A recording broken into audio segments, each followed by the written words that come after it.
Oh, man, Lizzo's mad again. She's really mad. That's so upsetting. So apparently, Lizzo was featured in a South Park episode, and they made fun of Lizzo because that's what South Park does. They make fun of people. And she was soups mad, so she went on the Instas, and she said things. My worst fear has been actualized. I've been referenced in a South Park episode. I'm so scared. I'm gonna blind duet to it right now. Here we go. I'm telling you, Sheila, these new drugs are pretty amazing. I was feeling so ashamed of myself, watching Randy go out and exercise all the time and not eating as much. But I just don't have the same kind of willpower he has. Which of the drugs are you on, Sharon? Ozempic, Mounjaro? Oh no, I talked to my doctor. He said insurance would only pay for those if I had diabetes. But if you can't afford them, then how are you managing your weight? Don't you know, Sheila? Now there's a whole new obesity drug for those of us who can't afford Ozempic and Mounjaro. I've controlled all my cravings to be thinner with Lizzo. Oh, it's Lizzo. FDA-approved Lizzo makes you feel good about your weight, and it costs 90% less than Ozempic. I've lowered my standards and my expectations. It's Lizzo. In case studies, 70% of patients on Lizzo no longer cared how much they weighed. I don't give two It's Lizzo. Lizzo helps you eat everything you want and keep physical activity to a minimum. Some patients report constipation while listening to Lizzo. Stop listening to Lizzo if you experience suicidal thoughts. Serious side effects may include pancreatitis, hypothermia, and out your ears. Are you living with concerns of obesity? Ask about the power of not giving a with Lizzo. That's crazy. I just feel like, damn, I really showed the world how to love yourself and not give a to the point where these men in Colorado know who the I am and put it on their cartoon that's been around for 25 years. I'm really that, and I'll show y'all how to not give a and I'm gonna keep on showing you how to not give a Oh, Lizzo.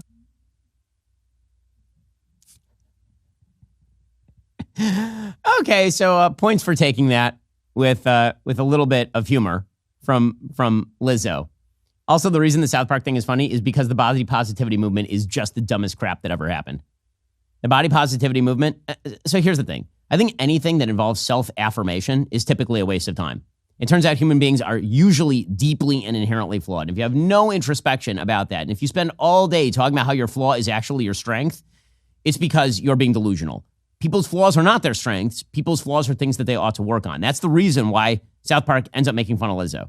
If Lizzo were just an overweight person, South Park would not be making fun of her. The reason that South Park is making fun of Lizzo is because she has spent her entire career suggesting that her radical obesity is some form of actual health that ought to be emulated by others, and that the best form of self-care involves massaging your own belief system into believing that dire overweightness is somehow an indicator of mental health or something, which is really okay. But with that said, she took it like a champ. So points to Lizzo on that. In America, we are incredibly fortunate to have brave men and women who volunteer to serve in our military. They dedicate their lives to protecting our freedom and ensuring our nation's security. These men and women voluntarily lay their lives on the line for us, but when their service ends, transitioning to civilian life can be rough, especially given the current economic climate. That's why Pure Talk proudly supports America's Warrior Partnership. Since 2014, America's Warrior Partnership has worked with tens of thousands of veterans in its quest to stop veteran suicide and help veterans and their families live the purposeful lives they deserve. You can join the fight. New customers who switch to Pure Talk can make a one-time donation matched dollar for dollar by Pure Talk, or round up their initial order at checkout. If you're already a Pure Talk customer, you can also make recurring donations by rounding up your monthly bill. Pure Talk saves the average family over $900 per year. How about we give some of that savings back to our nation's veterans who give their lives to protect us? Go to puretalk.com/Shapiro and make the switch. Choose a wireless company that shares your values and happens to be half the price of Verizon, AT&T, or T-Mobile. Visit puretalk.com/Shapiro to upgrade your cell phone service to America's most dependable 5G network. That's puretalk.com/Shapiro. President Trump, I thought, was fine at the Libertarian Party convention because, frankly, people who look like refugees from a Mardi Gras parade forming a party, I'm not sure how much respect they deserve from a guy who's very likely to win another presidential term. But that doesn't mean that Trump had himself a perfect weekend. So the closing arguments in Trump's trial are supposed to happen coming up this week. And there are a bunch of possible outcomes in that Trump trial. He could theoretically be convicted on all of the counts. In order to do that, according to Politico, they have to find beyond a reasonable doubt not only that Trump falsified or caused the falsification of business records with intent to defraud, but also that he did so with the intent to commit or conceal another crime. It's that second element, the intent to commit or conceal another crime, that elevates the charges to felonies. But what's weird is that they've never really alleged what that other crime was. They've suggested a tax crime maybe, or violation of state or federal election. It doesn't matter. They could theoretically just convict him on everything. They can convict on some and acquit on others. Or they could acquit on all accounts. There could be a hung jury.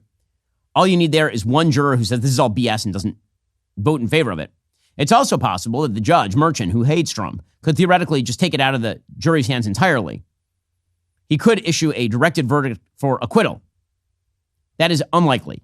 Really, really unlikely. So, most plausible outcome, he's convicted on some, he's not convicted on others. That's the most likely outcome at this point. It's not going to make any difference in this election, which is why the Democrats are in a state of absolute sheer panicked meltdown.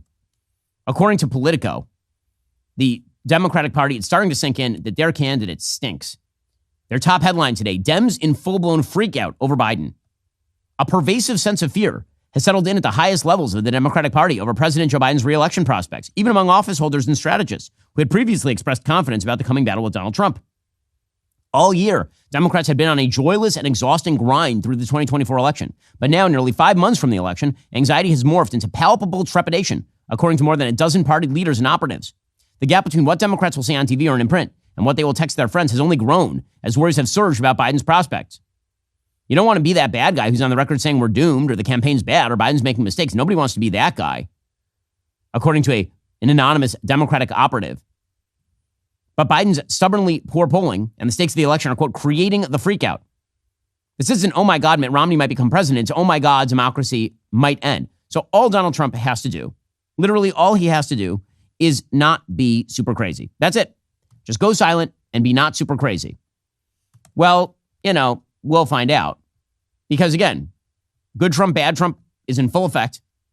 So he put in a post for Memorial Day. Here was his post from Memorial Day on Truth Social. He said, "Happy Memorial Day to all, including the human scum that is working so hard to destroy our once great country." That's a take. That's definitely a take.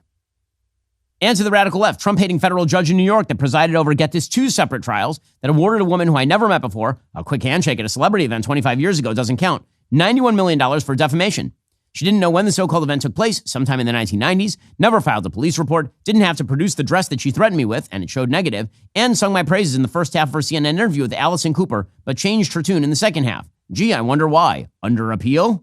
The rape charge was dropped by a jury. Or Arthur Engeron, the New York State wacko judge who fined me almost $500 million under appeal for doing nothing wrong, used a statute that has never been used before, gave me no jury, Mar-a-Lago at $18 million. Now for Merchant. So that is the weird Memorial Day post. His other Memorial Day post was a picture of him saluting at Arlington. It said, we can never replace them, we can never repay them, but we can always remember. Today, that is what we are doing, we remember, which is a fine Memorial Day post. So, the two sides of Donald Trump. By the way, Donald Trump really likes the American military. Like, he really likes those guys. I know, because I've met President Trump, I followed him, and I know members of the military. So, that feeling is mutual, by the way. Why would you spend your Memorial Day post with like a Festivus airing of grievances? I don't know, but that's not the kind of thing that's going to win you an election. So I'd highly recommend that Donald Trump not do that for the rest of the campaign. Are you tired of the lies and the twists of the mainstream media talking points? Yeah, me too. Join me in my newest series, Fact, where I dismantle and bring truth to this tiring mainstream agenda.